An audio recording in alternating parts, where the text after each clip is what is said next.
From the financial centers of the world, this is Bloomberg Markets with Alix Steele and Guy Johnson.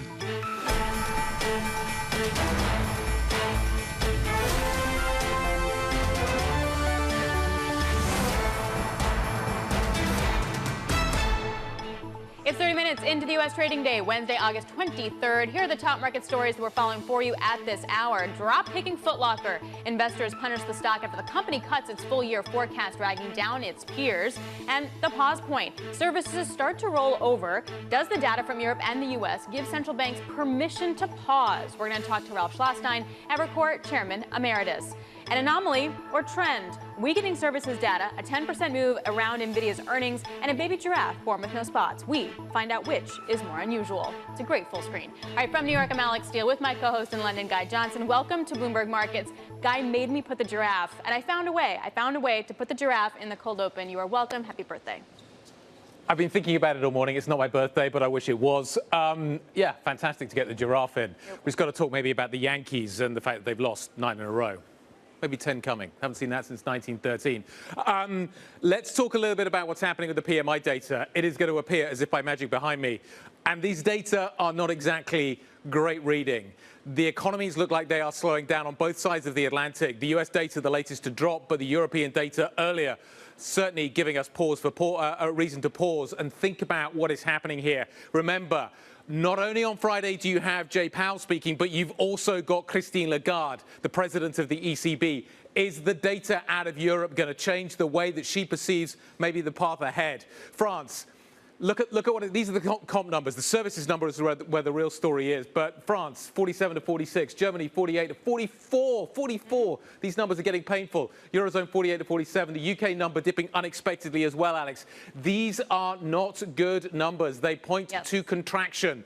The data certainly signaling that the ECB has a lot to think about. Yep, and it's the same here in the U.S. Before we get to that, though, just some breaking news for you. The SEC is imposing new hedge fund and private equity fee disclosures. We're going to have more on this in just a moment. But we're waiting for this to come down. The agency is going to have some finalized sweeping plans later on today, but they're seeking to curb preferential treatment of certain investors, and there are going to be some fees that are in disclosures that are coming down. So hold that thought for just a moment. Also in the U.S., just to echo what Guy was talking about, manufacturing and services rolling over, still above 50 for both, but it looks pretty dicey. And finally, you're seeing the services data roll over. And the question was, is it going to roll over to meet manufacturing? And I wonder if we're starting to close that gap. And that also is a little bit different than what we've seen in terms of retail sales, et cetera. You can see the U.S. services PMI, which is the one you really want, is that pink line just around that 50 level.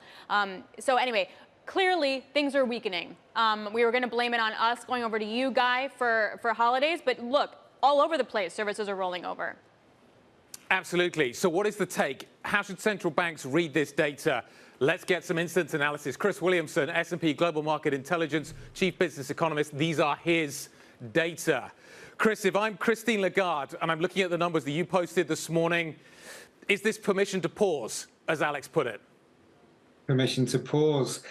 Look, it's certainly raising the bar for another rate hike in September. This is signs that the pain is really coming through now in terms of higher interest rates. We get this from the survey respondents. They're ascribing these downturns in demand to customers feeling the pinch from interest rate hikes as well as the increased cost of living. Interestingly, though, you can also see some comparison with Japan. Japan, where rates haven't risen, the service sector growth is really strong still. It's one of the strongest that we've seen in the history of the survey there. So it's a clear indication that in Europe and the US, these service sector downturns are being generated now by higher interest rates. Right. So Chris, clear now. The real question is the feed-through mechanism, and here in the U.S. it comes in the form of the labor market. Is that leading through to companies cutting jobs in manufacturing and services? Not cutting yet, but starting. In manufacturing, the payroll cull is underway, but in services, it's not there yet. But across Europe and the US, we now have a near stalled job situation in August as companies are looking at their order book situation thinking, hang on, we just need to stop hiring. Where does that get reflected in wages? Because I look at the numbers, And the wage component is what is driving inflation. Any inflation that's in the system seems to be coming from wages right now. When does that employment story translate into less onerous wage growth? Yeah, well, there's obviously a lag there. The theory is, of course, that you get your labour market tightening, and then people can negotiate up wages. There's a delay in that happening. We've seen that on the upturn. What we're seeing now is the very first stages of that coming and reversing. So we've got the pullback in hiring, stalled labour markets. This is going to start feeding through to lower wage demands. Chris, that's the theory. How quickly, Chris, can the data in all that roll over? Like, how quickly can services roll over? How quickly can wages roll over? How quickly can input prices roll over? It will happen quite quickly. We're already seeing a big pullback in the inflation rates in the service sectors. Yes, there's some stickiness there, but they've come a long way over the last year. It looks like everything's holding it around the 3% level. That's our indication that we've got at the moment. So when inflation's coming down, it is sticking there. That wage growth in particular is holding it up. But with the labour markets coming down, you've got perhaps a 6-month period whereby you'll get that filtering through to lower wage growth. The job of the central banks, of course, is trying to time everything right. But look, here you've got a whole treasure trove of data giving you almost real-time information saying, look, what you're doing is happening. There's a delay of policy feeding through, but it's there. The impact is there. If you do more, you're going to get more pain. And that's going to risk a deeper downturn in activity. Can I just go to the national trends briefly, Chris? Is there any sign of the weak story that is being generated by China at the moment showing up in Europe, particularly in Germany? It's adding to the pain. It's certainly adding to it. We get some reports of that coming through, but it's more broad-based than China's weak economy. There's a big inventory reduction going on at the moment as companies realize they're overstocked relative to demand. That's one of the biggest influences on manufacturing. It's one of the things got to look forward to going forward. When is that cycle going to start turning? It's not turned yet, but we do expect that to be quite imminent. But that's the main thing rather than China, I would argue. So obviously the reaction is very much go buy equities. You're seeing yields plummet. You're seeing the dollar down. It's sort of a nice bond rally that we're seeing and move into equities. So it's all sort of pointing to the fact that central banks are going to need to be done. If they don't pause, Chris, what does this data look like in the next 3 months? If they don't pause, well, we can expect the output numbers to continue to weaken, deeper downturns. I mean, at the moment, some of these readings are quite dire historically. So if you ignore those early downturns in the pandemic, Germany's readings are the worst since 2009. In the UK and the Eurozone as a whole, the worst since 2013, US stagnating. But these are consistent with sort of stalled or 0.2, 0.3% GDP contraction. So nothing major at the moment. But if you keep hiking, these are going to get worse, and you are going to get a Q3 downturn, feed through to a Q4 downturn, recession, and that's going to hit confidence further and cause a deeper problem. Yep, hence the 2-year yield down by 9 basis points. Chris, great stuff, really appreciate it, and that rally being led really by Europe as well. Chris Williamson, S&P Global Markets Intelligence Chief Business Economist, thank you so very much.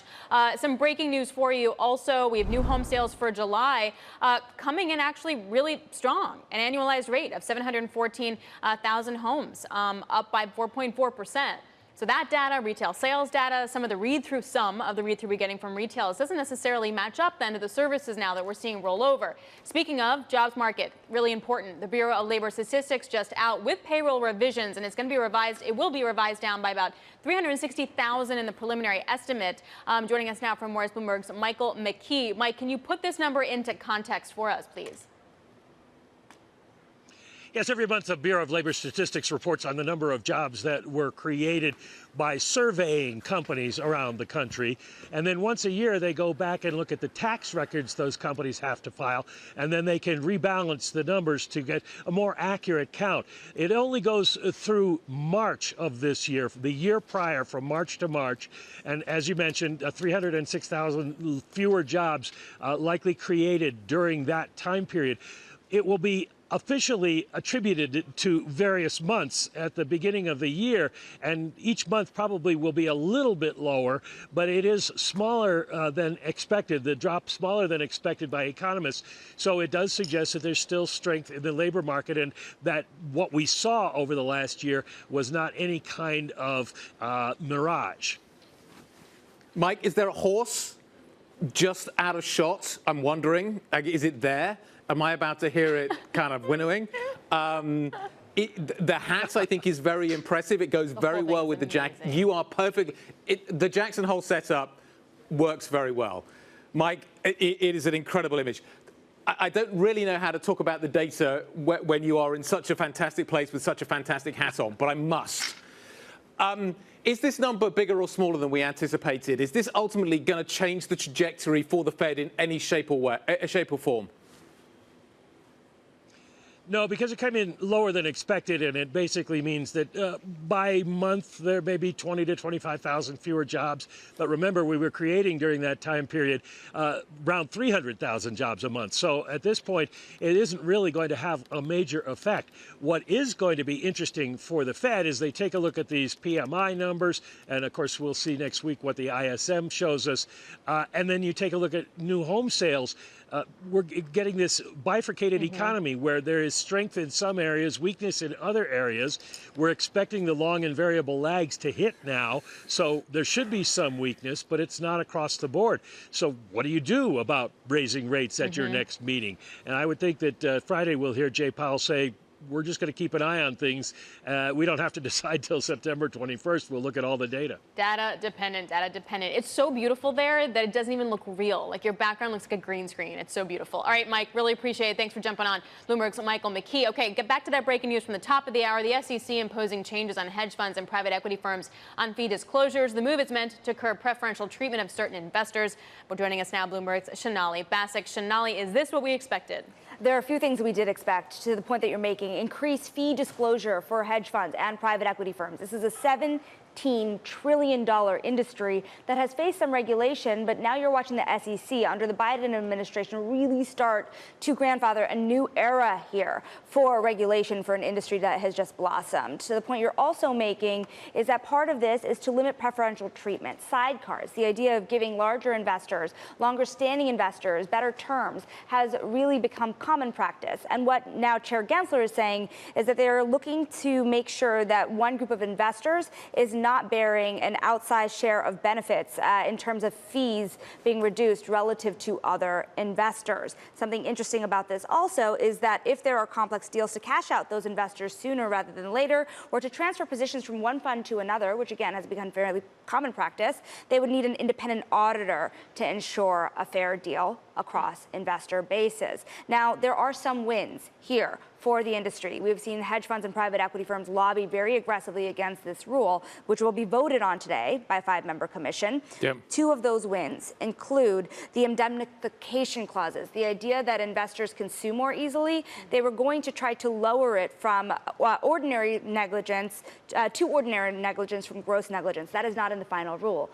Another win for the private equity and hedge fund industry here is that there is a grandfathering provision, which means that existing rules and existing arrangements that are in effect with their investors can remain in effect. So these are going to be new rules. Yep. And so clearly some wins for the industry here. The MFA, the Managed Funds Association, has said that they could sue within a couple of weeks of this rule being voted on. Let's see with these wins if they continue to do that, given how much they have fought these rules.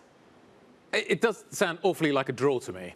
Like that's if you were to put this on a scoreboard, this looks like a draw. Is that the case?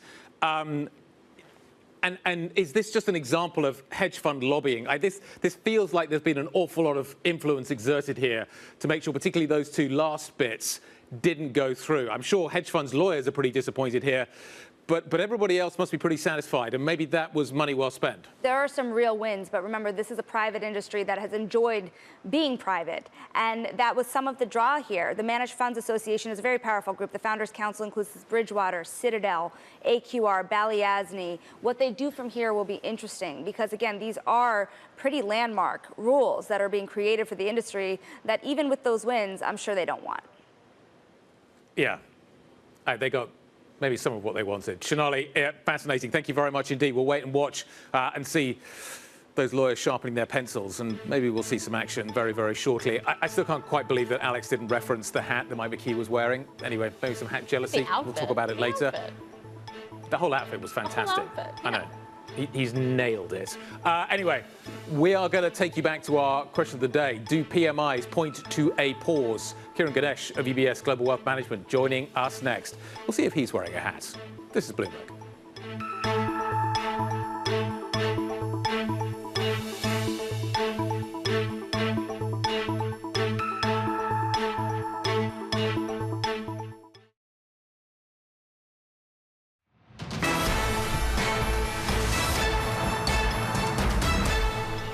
The economy remains very resilient. Data just continues to be very, very resilient. Growth so resilient. Equity markets remain quite resilient. The U.S. consumer still remains extremely resilient. It certainly looks as if third quarter is going to stay pretty resilient. The economy appears to be on solid footing. All this talk about a recession so far hasn't panned out. I think we've gotten too optimistic on the growth front. There is some complacency. Market complacency. People being very complacent. That usually leads to some sort of natural pullback. It's really hard to see material upside to equities. Over time, higher for longer should slow things down. We still have this mild recession in the forecast. We are going to have a recession at some point. At some point, you're going to start to see things break.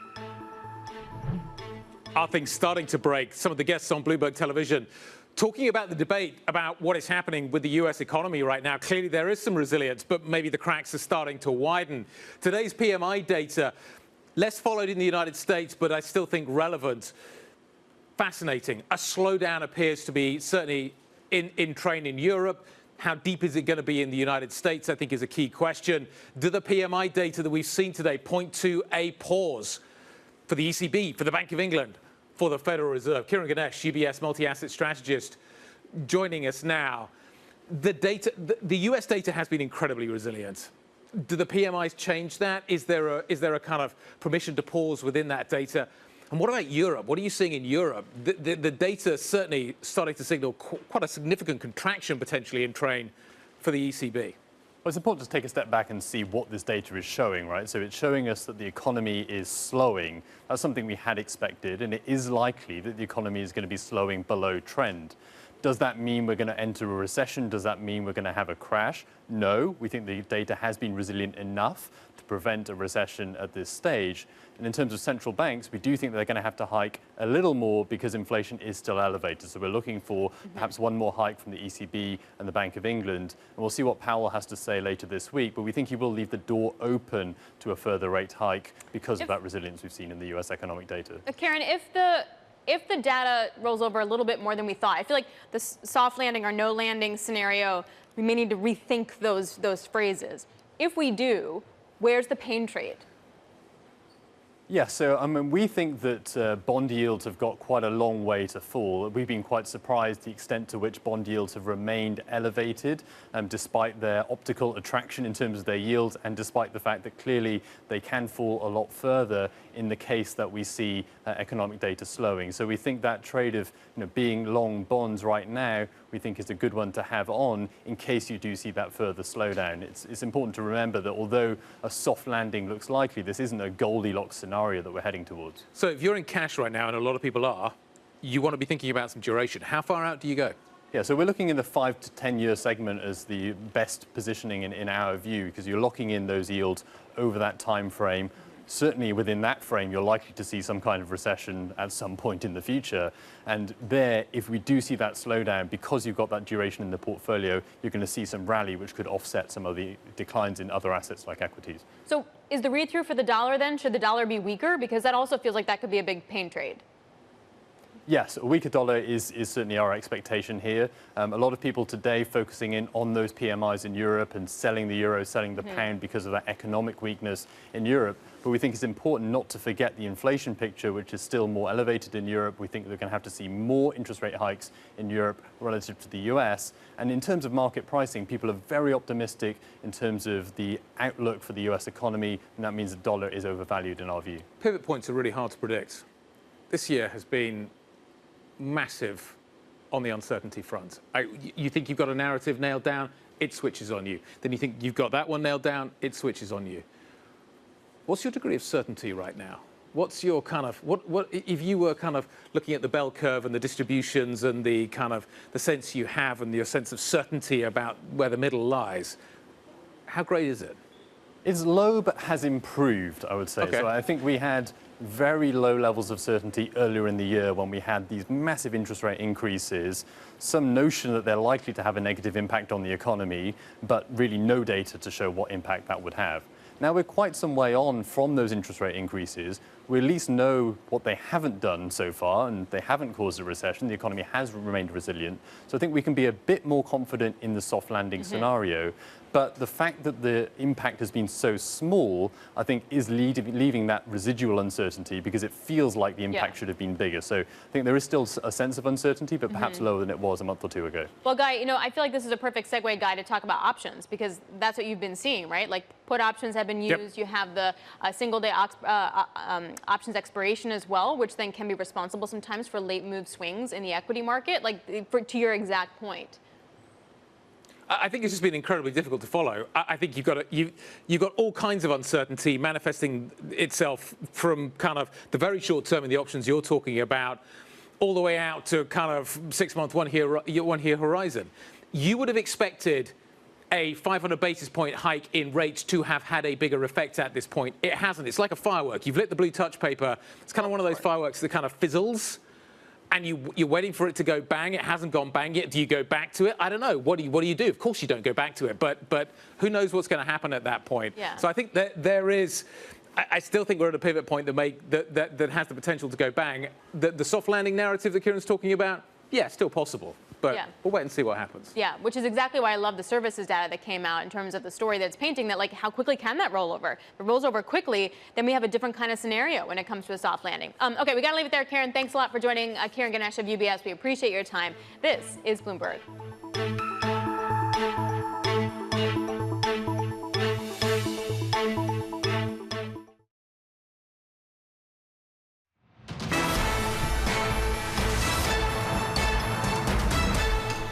We're about an hour into U.S. trading session. Equities around the highs of the session. That's sort of bad news, good news thing, which is definitely all over the stock market after those weaker than expected services PMIs. Abby's looking at it. What do you got? Well, we've certainly got a lot of green on the screen here, Alex. We're looking at the first time that we've seen 2 up days out of 3 days this week in the month of August, because it has been this big down month. But investors really pretty encouraged, and it is one of those bad news is good news stories. And you can see it's right across the board. NASDAQ 100 stocks, and then the China tech story. It is also rallying despite some of that weakness there, down up 1.5%. Now, the real driver from a market's perspective, of course, it has to do with yields. We've had this relentless backup for yields. Yesterday, we had yields come in just a little bit, at least on the longer end of the curve. But today, take a look at this. You have this 10-year yield down almost 10 basis points, back at a 423 or so. So investors liking that lift. It takes a little bit of pressure off of valuation and going with it right now. The relief rally, so to speak, on the S&P 500, though, as we've been talking about, below about 44.60 in that 50-day moving average. That near-term downtrend still in effect, but this is definitely a nice lift day. Now, taking a look at what's happening beneath the surface in the world of retail, it is a tale of 2 stories. Foot Locker not helping out at all. In fact, this is a record decline. The worst day going all the way back to when this company first started trading publicly back in 1980, down 33%. They cut their guidance by about 33% on profits, so it's a likewise decline. They also suspended the dividend, not great at all. Abercrombie & Fitch, on the other hand, absolutely soaring. It was a good quarter. The guidance was good. Their namesake brand was good. And there was a return to growth for Hollister. And then finally, if we switch up the board, we are going to take a look here at one sector that I have not, this is kind of like a stealth decline in a way, Alex. If you take a look at this banking sector over the last 8 days, down 7 of those 8 days, down 8.1% over that time period, despite the fact that you have yields climbing. And I think it has a lot to do, of course, with these downgrades that we're having of some of the smaller and mid-sized banks. All right.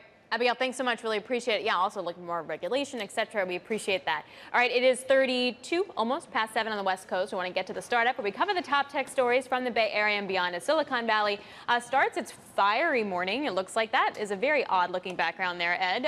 Ed Ludlow joins us now. Ed, I want to talk about Peloton for a second. Yeah. It's down 20%. How much of that is execution versus real lack of sales, or what? All of the above. I mean, we've discussed on the startup for a really long time about Peloton wanting to move from being a hardware company to a subscriptions-based company, a software-based company. The big factor in their fiscal fourth quarter was that they had the recall for the seat post. 2.2 million bikes were impacted, and what happened was 750,000 people, way more than they expected, came to them and said, yeah, actually, we want you to fix my seat post. The knock-on effect was that it hurt that transition, because between 15 and 20,000 subscribers hit the pause button until their bike was fixed. They weren't interested in continuing to pay the sub, and that was a really big net contributor to the overall subscriber loss, which was about 26,000 in the quarter. So the story's not gone well for this company in trying to turn from being a hardware to a software-based company. So, Ed, you are always the person that I think of when I think about Peloton. You've got one. Thank you. You're coming to the end of it. You're probably not going to replace it. No, you have been. It's been interesting to see the arc that you've been on in terms of your usage of the bike, and I'm wondering kind of what changed. This company clearly was a lockdown kind of a lockdown special. It did incredibly well during that period. Where did the execution really start to go wrong after that? Why weren't they able to capitalize on that? Not just the execution, we'll get to that real quick. Control room, if you can, bring up a 5-year chart of the Peloton stock, because the Peloton charts, the stock story matches my story and everyone else's. This record high was on January 13th, 2021, which we all accept to be the sort of mid-peak point of the pandemic era. It's August 23rd, 2023, and we've hit a record low.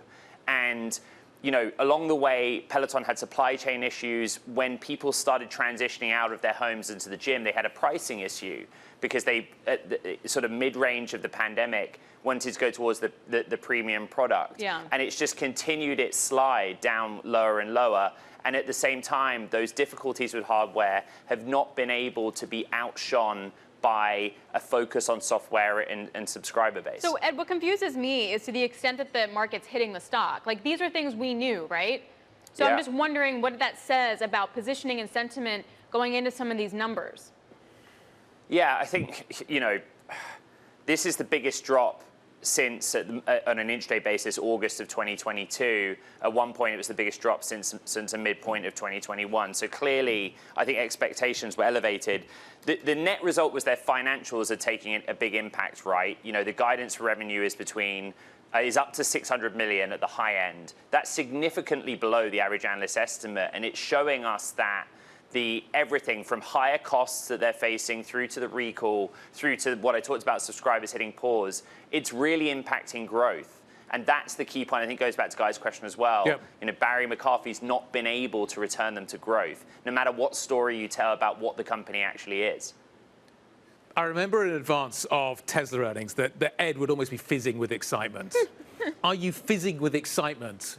For the NVIDIA numbers and that call. And what is going to happen? The options market's got a huge swing priced in. 10%, right. That's the way that I look at it, right? The options market says a 10% swing. This is a company that is between 3 and 4% of the S&P 500 on a weighting basis.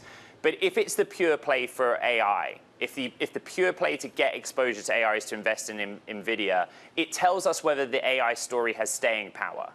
You know, we know that loads of companies committed CapEx to, at least on the data center and server side, get the best AI-related chips, which NVIDIA actually makes. The way to think about it is that AMD and Intel, its big rivals, AMD's made announcements around its very AI-specific GPUs, but they're not yet in the real world, whereas NVIDIA has 2 generations of GPU actually in customer hands, really powering AI development. So we'll get a good sense if there's a forward cycle of that. Does it continue? One warning, supply. You know, TSMC is their contract manufacturer of choice. Were they able to get the chips from TSMC they wanted? Yeah, the bar is so high that any kind of inkling of an issue on that supply side front, I think, is going to be magnified significantly. Ed, I'm looking forward to the coverage later. I know you're going to be all over this. Bloomberg Technology is coming up as well. We're looking for that in around 90 minutes' time. Ed and Caroline building you up to that key moment. NVIDIA is going to be fascinating. Let's carry on the chat and talk about what is happening here. Srini Pajuri, Raymond James, senior analyst, joining us now to discuss you've got a strong buy rating, not just a buy, you've got a strong buy rating. You've got a price target of 500. Talk to me about how high the bar is. Kind of what would constitute a cause for concern tonight, Srini? Yeah, sure. Thanks for having me. Yes, the bar is quite high. And part of the reason is, the way they guided last quarter, coming into this quarter, we were expecting maybe the company will guide about 5% over expectations, but they guided 50% over expectations. So that, as we call the rest, it has been, that pulled the entire market up. And there's been a lot of buzz about AI since. And we just raised our estimates recently, and I've seen many of my peers do that. What I would say is that demand is not an issue right now. The supply constraints are the main issue. If you look at the hyperscale companies, most of them, the likes of Microsoft, Google, and Facebook have all reported. And if you kind of listen to their calls, even though the overall spending has kind of, seeing a mixed trend, everyone said they're shifting their spending to AI-related projects. So the demand is there. And, supply has been the main issue. In normal times, can you hear me? Yeah. How important for you are the numbers going to be versus how the stock trades on it, considering how much is in the price and what the options market is looking at? Yeah, the numbers are important, but for me, if it is a supply issue, we wouldn't worry too much about it because, one thing they said in the last earnings call is that their demand visibility is extending by a few quarters, meaning, until the end of this year. And our expectation is that this earnings, they'll probably say demand visibility is extending beyond the end of this year into next year. As long as they say that, we're not too concerned about, lack of, again, we're talking about how much upside here. I don't expect them to miss numbers or miss anything. It's more about, where the expectations are, especially in the buy side, and how much upside they're going to report and they're going to guide to. So as long as they talk about visibility extending, I think the stock does fine. Is this stock sensitive to anything else? I'm wondering whether there's a macro kind of overlay here. Is there a Powell overlay here, or is this just a pure play? We've got a huge lead. We've got the GPUs in people's hands. We can monetize. We're maybe a little bit capacity constrained, but the picture going forward is so bright, it's blinding. Yeah, right now, I don't see a major issue in the short term. What I would say is that there has been some concern about potentially additional export restrictions on China. And management has previously said that China is roughly 20 to 25% of their data center business. But they didn't seem too concerned because the demand elsewhere is so strong. So in the short term, I don't see a major issue. But longer term, you're right. AI is so early.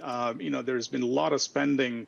We have to somehow see the monetization. It's early days. I think it's, the adoption is spreading across industries. And we are confident that there are going to be a lot of applications out there that enterprises will be able to monetize. But that's going to be something that's going to be closely watched. So we were saying your price target is 500. We're actually not that far away from that number. And I'm wondering how quickly you think we get to that number.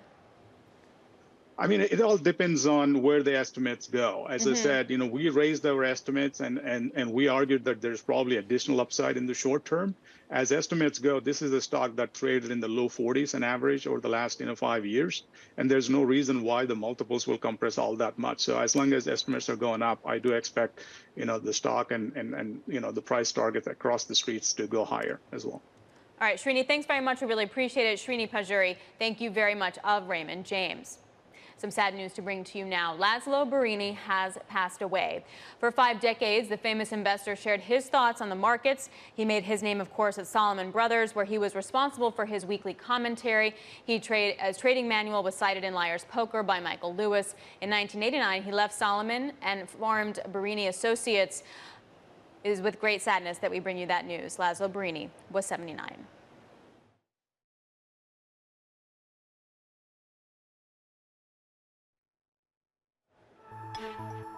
This is Bloomberg Markets. You are looking at live shots of the principal room. Coming up, Republican presidential candidate Nikki Haley will be joining Bloomberg Television tomorrow at 10:30 New York time, 3:30 p.m. in London. Thursday. Don't miss that. This is Bloomberg.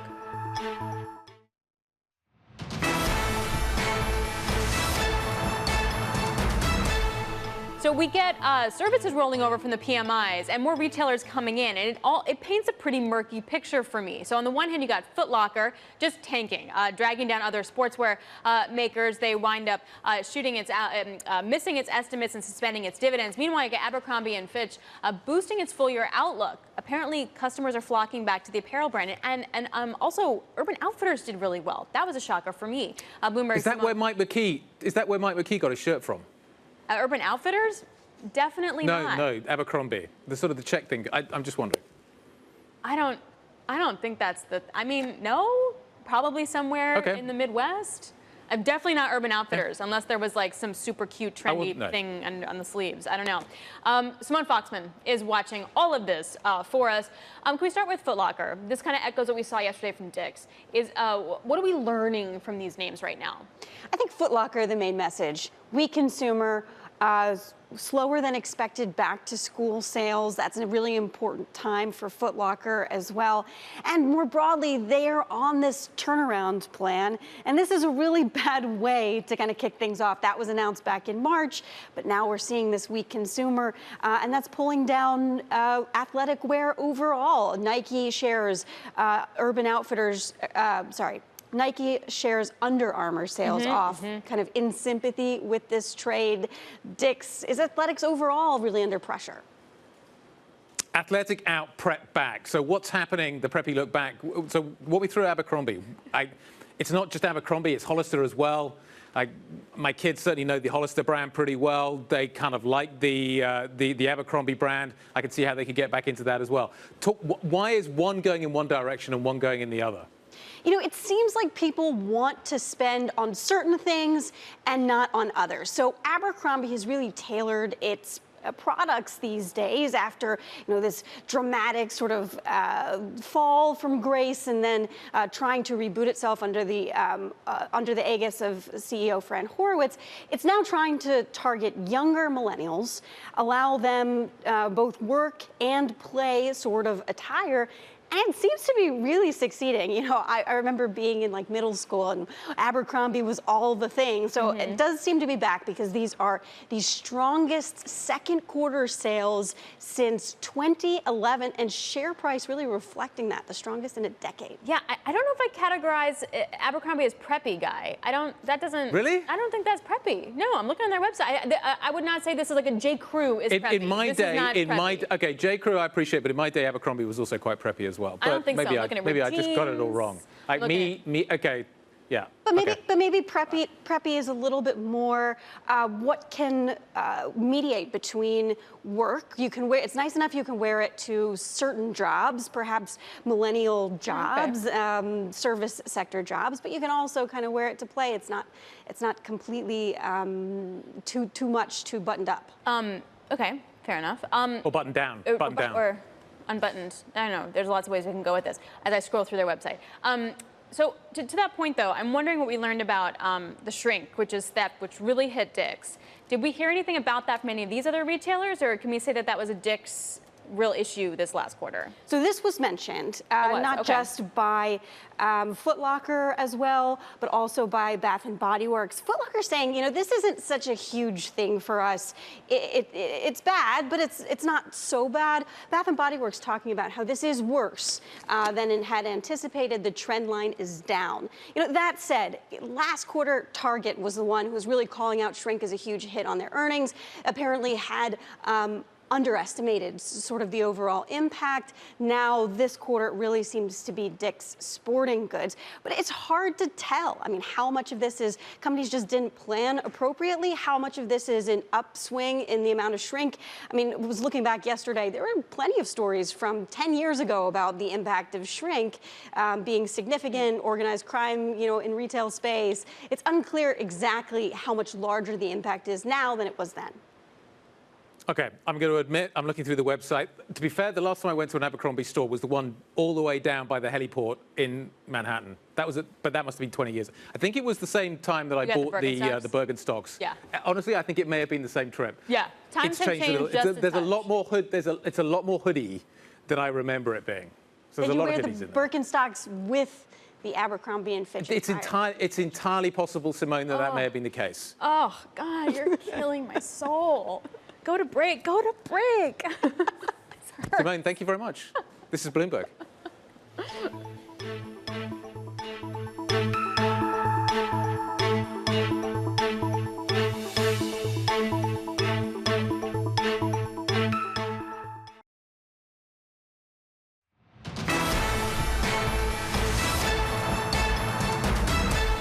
Time now for Wall Street Beat. We're going to take a look at what's buzzing on Wall Street and the world of banking and finance. And today, we're going to start out with Bank of America's trading desk, gaining ground on their peers. It's one of the top read stories on the terminal. It's a real deep profile into sort of the changing landscape of their trading business. And Sonali Basak is here as always.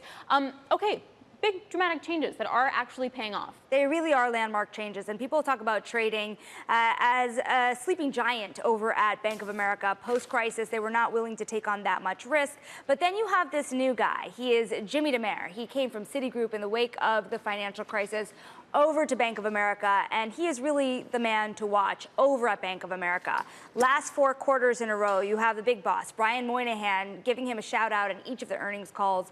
Remember, in 2022, they had their highest full year in sales and trading revenue since 2010. So significant jump, which has given him more faith from his bosses to bring on dozens of new people, as well as get more capital allocated to that business. Now, as Bloomberg's Catherine Doherty points out in this profile, this has led to about a 6% share over JP Morgan, which is the biggest of the group. But if you even look at its share relative to Citigroup, for example, in fixed income trading, last year you saw a trading jump of 10% overall at Bank of America versus a 7% jump at Citigroup. So they are really keeping up with the giants. So are all the people at Bank of America working 5 days a week? And is that the difference? Well, you know, there's a few things. Well, in the office. In the office, yes. I think for Bank of America's business. In the office. Yeah, well, you know, I think what's interesting about the office part of the story here is that if you look at a bank like Bank of America or Citigroup, they're hiring across the entire globe. And the Bank of America and Citigroup kind of back to office story, therefore has to account for all of that. I think you're referring to another very, very, very popular story on the terminal right now, which is about Goldman reiterating it's 5 days a week back in the office. Kind of in the commercial break you and I were talking, hasn't this been known? Of course it's been known. They want people back every single day. But at the same time, you're watching not just Goldman, but other banks also keep a stronger handle on this. The irony right now, I think, is that we're at the end of August and many of the buy-side clients are not in the office. In fact, some of these buy-side clients, many of them, Ares, Blue Owl, they have work from anywhere policies. So you have people who were previously in New York that are working on a beach in Greece, for example, through the summer, as they wait for Labor Day rush to come to the fore. I hear the Wi-Fi in Mykonos is pretty good at this time of the year, so at least maybe they're getting a good connection. Sonali, great stuff. Thank you very much indeed. Bloomberg, Sonali Basak. Let's talk about what is happening with the markets right now. The PMI numbers are having a big impact. We're waiting for NVIDIA, clearly, but the PMI data from both sides of the Atlantic certainly having a significant impact. Stock 600 up a little bit. We're up by around 0.4%, but look at the bid back into the bond market. UK 10-year down by 17 basis points today. PMI data out of the UK, out of France, out of Germany, out of the Eurozone. Not looking too clever right now. Christine Lagarde speaks on Friday.